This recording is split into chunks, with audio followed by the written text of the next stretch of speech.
Hello, my name is Sydney Mathis, and I'm going to share with you my plan on implementing Padlet into my classroom.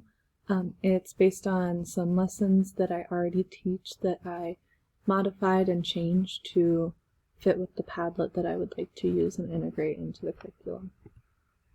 So first of all, the purpose of this tool is to provide a digital discussion board where students can comment on each person's discussion points along with the initial post.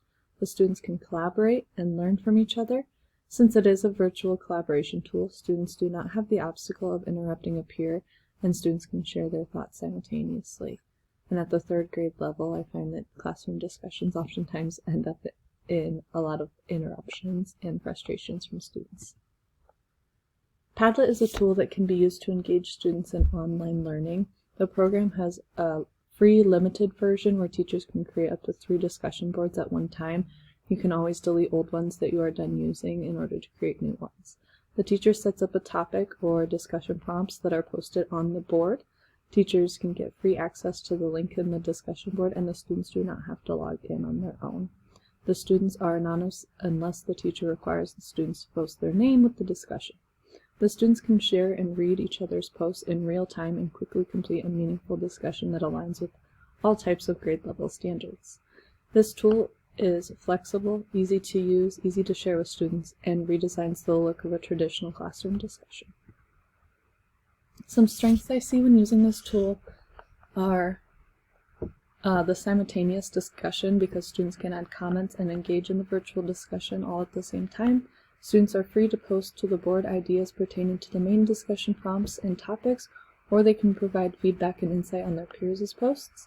The board allows the students to collaborate as a community of learners which enhances student learning and allows students to engage in purposeful and meaningful discussions. The tool also helps build their digital fluency skills because they are working on typing at the same time. They can also insert links and images into their posts. Overall, it does replace traditional discussion in the classroom, but the features of this tool enhance the discussion for the students. Some weaknesses of the tool is that it does not provide any scaffolds or accommodations within the tool. There is no talk-to-text feature, which would be beneficial for students who cannot read or write. The tool is navigated in just typing, and so if a student requires that in their IEP accommodations, then the teacher would have to find another way to meet that need for the student. It also does not assess or provide feedback to the students, which that would be the teacher's job because you're trying to align with standards relating to discussion, and so the teacher would have to determine if the students are meeting the target. So the standard for my lesson that I found is engage effectively in a range of collaboration discussions, and so this meets the standard in a number of ways. I'm going to go through each part of the lesson and explain how I align the lesson to the standard. I would use this tool to engage students in the fishbowl protocol. So I'm going to go into my plan for the discussion. A fishbowl protocol is also known as a Socratic seminar. It's a small group of students that sit in the middle of the classroom while a larger group of students sit in a circle surrounding the small group. The small group of students in the middle engages in an oral discussion of an assigned topic or discussion prompt. By using Padlet, students in the outer circle can engage in a virtual discussion around the same topics being discussed in the inner circle. The teacher can monitor the virtual discussion by having the discussion board open on their device and commenting or deleting comments made by the students, making sure that the discussion stays relevant to what the inner circle is talking about. The teacher can also monitor the inner circle because it is just a small group of students having oral discussion, and so the teacher can help keep them on task by asking more questions related to the prompt. I would like to implement this tool in the classroom when working with expert groups.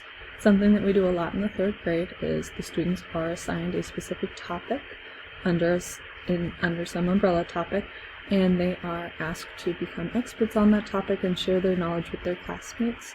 So I would like them to use Padlet to allow the expert groups to share the knowledge of their topic with the whole class by having the expert groups be the inner circle discussing their topic, which will be frogs, and the outer circle will be discussing what the inner circle is discussing as well and making comments on their peers' comments. For example, our frog unit, each student has to choose a frog, whether it is a Amazon horn frog, a water-holding frog, or the glass frog. And so the students can choose from one of those frogs, and they will become experts on it within their groups. And then I plan on, throughout the 6 weeks, teaching them about Socratic seminars, teaching them about how to use Padlet, using Padlet in fun ways, and then in the final week, every group will get a chance to be in the inner circle discussing the frog that they chose, while the outer circle learns from the inner circle and comments on that. So here's a timeline that I have laid out. In the first week, this is just a brief one, but in the first week, they are going to learn how to navigate website links, because if this was implemented at the start of my school year, I know that's something that the students struggle with. I would also get them exposure to Padlet by showing them Padlet on my own in the first week and establishing expectations with the students, and maybe even engaging in a fun little Padlet discussion that is not academic based. In week 2, they're going to start learning about the adaptations through the tree frog, because that will be our class example, and then they will have a Padlet discussion about the tree frog to learn to use the tool. In the 3rd week, they will be learning about the glass frog, Amazon horn frog, and water-holding frog, and then they will be selecting which frog that they would like to become experts on. In the 4th week, they'll be learning about the Socratic seminar and practice using Socratic seminars with non-academic topics, so they feel comfortable doing that with their peers. So the outside circle will be using Padlet, while the inner circle will be verbally discussing. And then they'll get together with their expert groups to research their frog that they chose for the Socratic seminar discussion in week 5. And in week 6, they will all share their Socratic seminars with the class, and they will engage in either what's called the Socratic seminar or the fishbowl activity. And then they will reflect on their learning as well through Padlet. So to lay out the week a little bit more detailed for you, on Monday of the first week, they will be introduced through Teams, which is what my school uses to share information with students. I know students struggle to access links at the start of the year, so that's something that I would want to teach. And then I would begin sharing Kittle with them, just so that they can get some more research done on the frogs. It's a student-friendly search engine that just allows them to click and open a link so they know how to navigate that. I would then go into exposing them to Padlet, and I would set clear expectations on how Padlet is used in the classroom. And then they will start to practice with Padlet from the day before, and the teacher will show how that they can delete inappropriate or off-topic comments, and how help the students keep the discussion focused. In week 2, they would begin learning about frog adaptations by exploring the tree frog, which would be established by the whole class.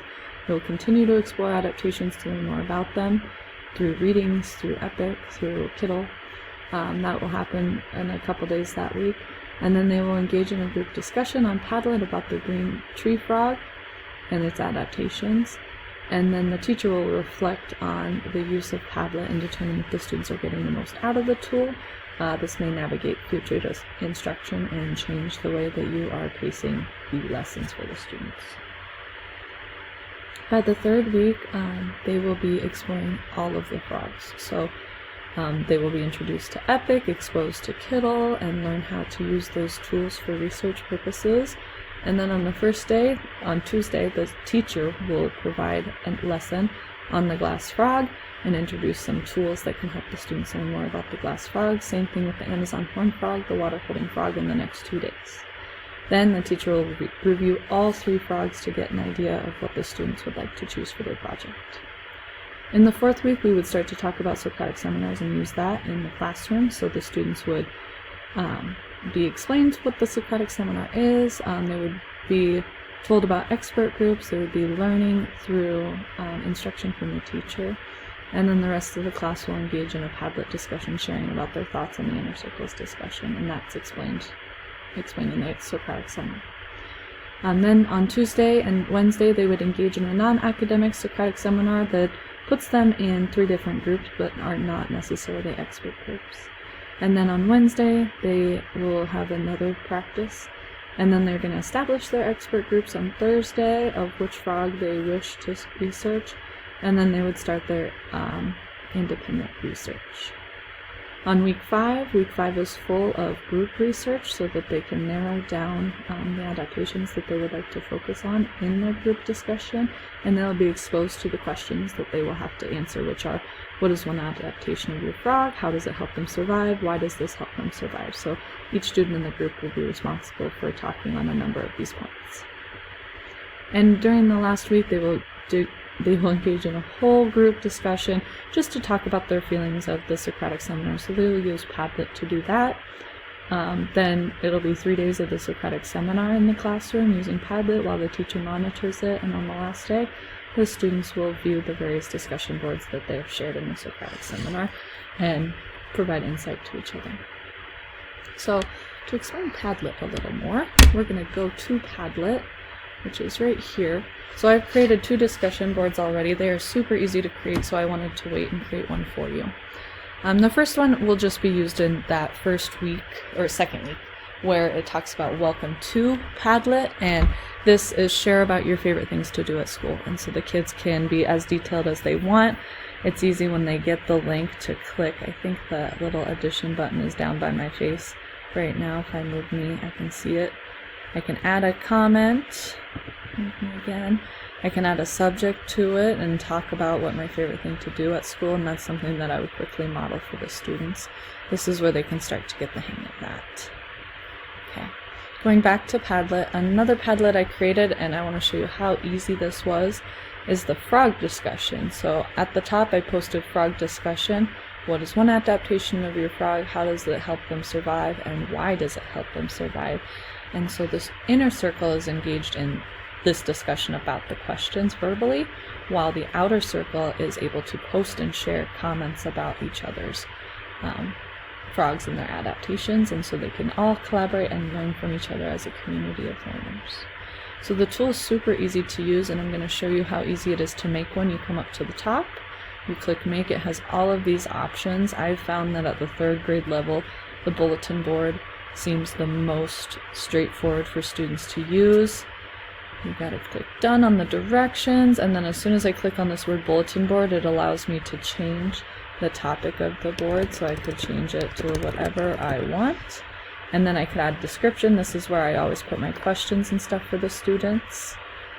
And then you can change the background color. I always prefer some sort of light color so it's easy to see the discussion and it's not so distracting to the students, which I know that can be. My only concern with 3rd graders would be asking them not to put pictures in and making that a clear expectation, but that can be set up in the first week that they talk about Padlet, so that can be made very clear very easily. So Padlet is super user-friendly, but again, it only allows 3 Padlets to be created at one time with a free account, so you would have to be aware of that. And here are my references for this, the standards that we met, and slides ago helped me create this presentation.